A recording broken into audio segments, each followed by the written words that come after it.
National VIPs, President and Commander-in-Chief, Armed Forces of the Philippines, His Excellency Rodrigo Roa Duterte.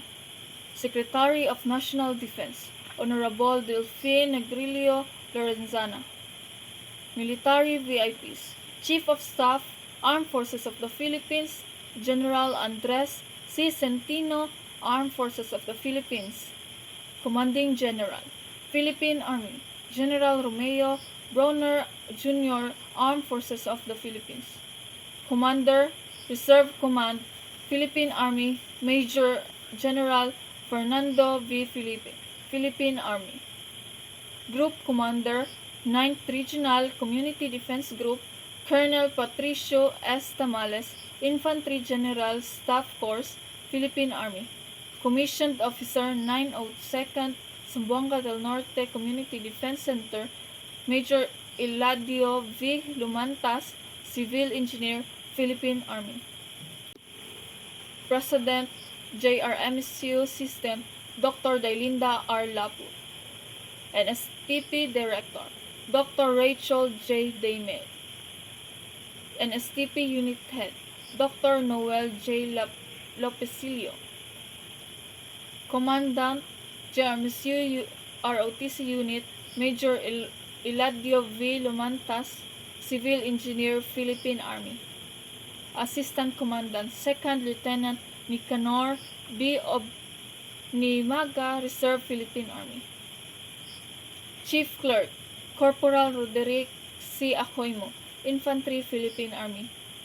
Tactical Officers, Captain Cesar C. Bala, Reserve, Philippine Army.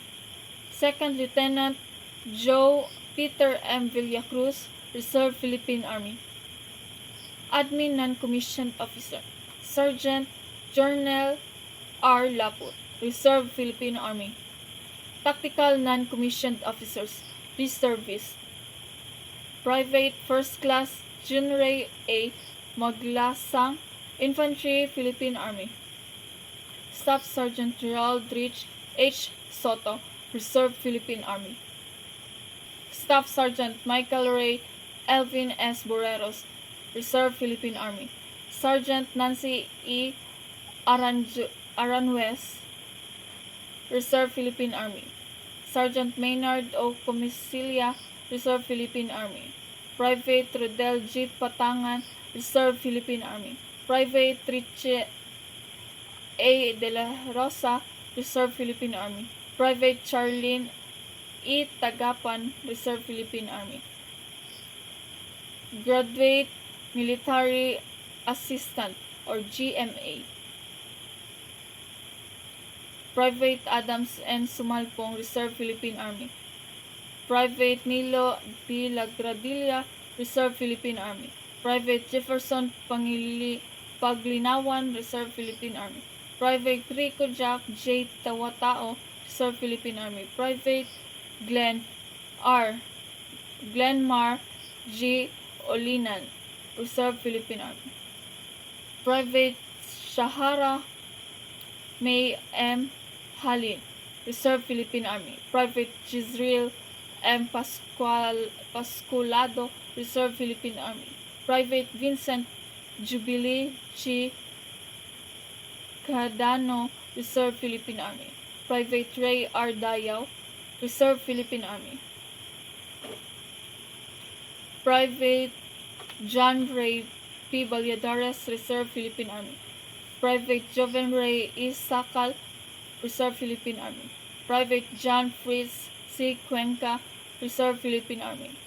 Private John Paul P. Hurong, Reserve, Philippine Army. Private Michelle B. Andicoy, Reserve, Philippine Army. Private Vance Alester L. Pagasian, Reserve, Philippine Army. Private Mark G. Gel S. Lagamon, Reserve, Philippine Army. Private Glyza Claire C. Canoog, Reserve, Philippine Army. Private Glycel Faith D. Carino, Reserve, Philippine Army.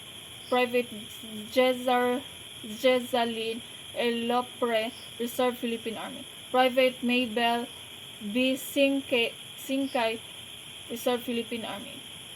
Brigade Course Commander Cadet Colonel J.P. Montederamos, ROTC First Class.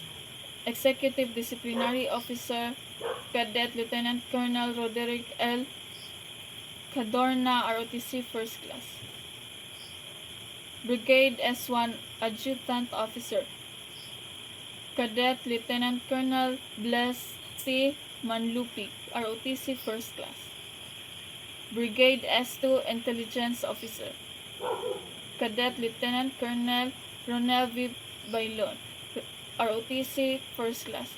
Brigade S1 S3 Operation Officer Cadet Lieutenant Colonel Ramil P. Samson, ROTC First Class.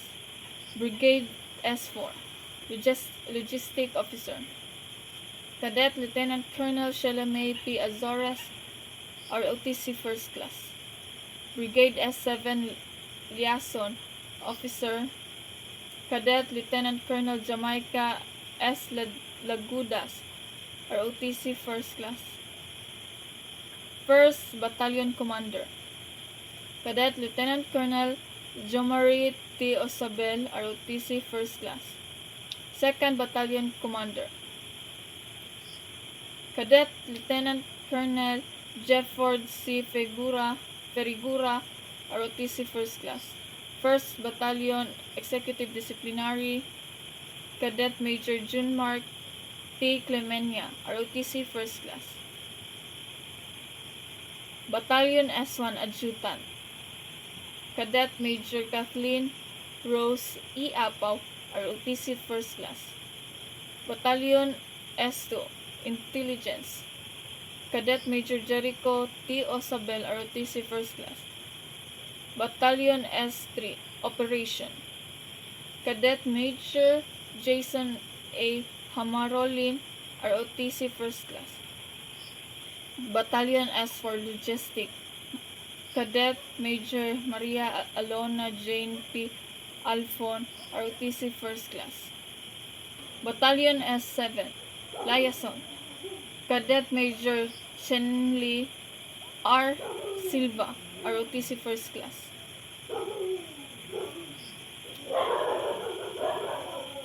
Second Battalion Executive Disciplinary Cadet Major Brian P.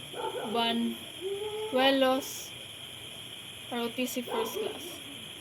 Battalion S1 Adjutant Cadet Major Rubilin B. Magnawong, ROTC First Class. Battalion S7 Intelligence Battalion S2 Intelligence Cadet Major Hazel D. Suzobrado, ROTC First Class. Battalion S3 Operation Cadet Major Raymark O. Lakay, ROTC First Class. Battalion S4 Logistic Cadet Major Mary Joy C. Maghinay, ROTC First Class. Battalion S7 Liaison Cadet Major Rowella Bernadette Q. Kinlog, ROTC First Class. Cadet Major Mary Chris A. Ledama, ROTC First Class. Cadet Major Aaron J. Kalansang, ROTC First Class. Cadet Major Stephen J. F. Takliad, ROTC First Class. Cadet Major Juvenal P. Katilok, ROTC First Class. Cadet Major Christian G. Sardani, ROTC First Class. Cadet Major Arian Faye N.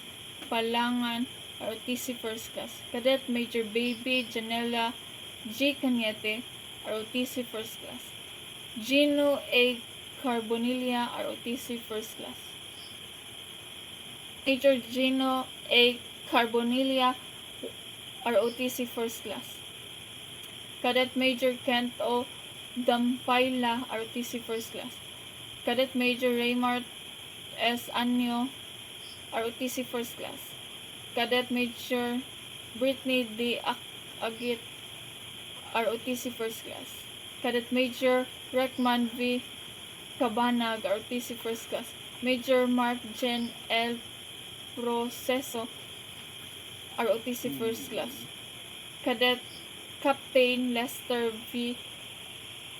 D. Ikaw, ROTC Second Class. Cadet Captain Richard S. Hamoras, ROTC Second Class. Cadet Captain Joseph B. Meral, ROTC Second Class. Cadet Captain Erwin T. Palomares, ROTC Second Class. Cadet Captain Aurelio L. Flores Jr., ROTC Second Class. Cadet Captain Kent Troy F. Maghanoy, ROTC Second Class. Cadet Captain Rowan Vincent A. Sumanduran, ROTC Second Class. Cadet Captain Jefferson N. McKilling, ROTC Second Class. Cadet Captain Blaze Jason H. Eating, ROTC Second Class. Cadet Captain May Angel S. Conato, ROTC Second Class. Cadet Captain Raymar B. Bemos, ROTC Second Class. Cadet Captain June Kenneth B. Diserdo, ROTC Second Class. Cadet Captain Jonathan D. Gumanad, ROTC Second Class. Cadet Captain Kevin N. Delicano, ROTC Second Class. Cadet Captain Linchi Kyle S. Abapo, ROTC Second Class. Cadet Captain Lovell Jane T. Maginsay, ROTC Second Class. Military professionalism. Men who adopt the profession of arms submit their own free will to the law of perpetual constraints of their own accord. They reject the right to live where they choose, to say what they think, to adjust as they like. From the moment they become soldiers, it needs but an order to settle them in this place, to move them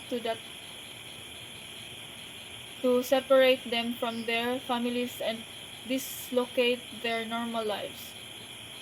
In the world of command, they must thrice march, run, endure bad weather, and get out without sleep or food.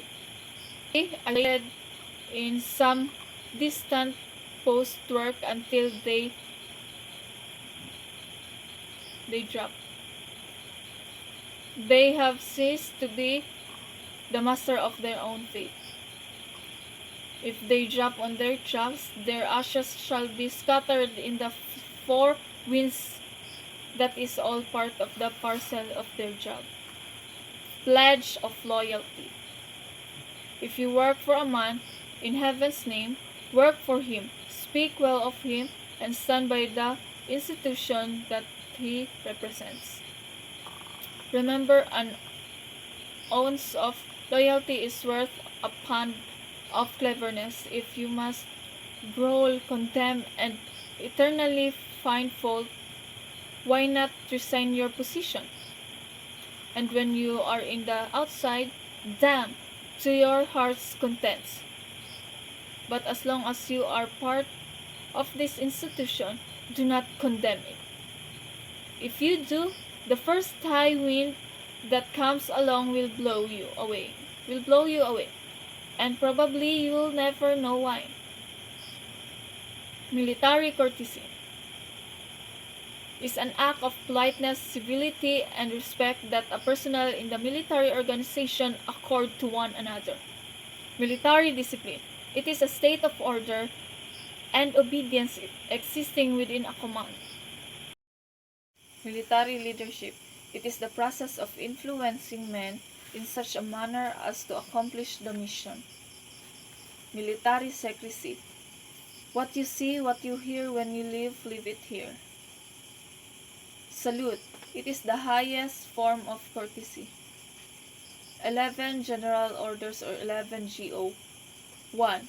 To take charge of this post and all government property in view. 2. To walk my post in a military manner, keeping always on alert and observing everything that takes place within sight or hearing. 3. To report all violation of orders I am instructed to enforce. 4. To repeat all calls from the post more distant from the guardhouse than my own. 5. To quit my post only when properly relieved. 6. To receive, obey, and pass on the sentinel who relieves me all orders from the commanding officer, officer of the day, and non-commissioned officer of the guard only. 7. To talk to no one except in line of duty. 8. To give the alarm in case of fire or disorder. 9. To call the commander of the guard in any case not covered by instruction. 10. To salute all officers, colors, and standard not cased. 11. To be especially watchful at night and during the time of challenging to challenge all persons on or near my post and to allow no one to pass without proper authority. That's all. Thank you.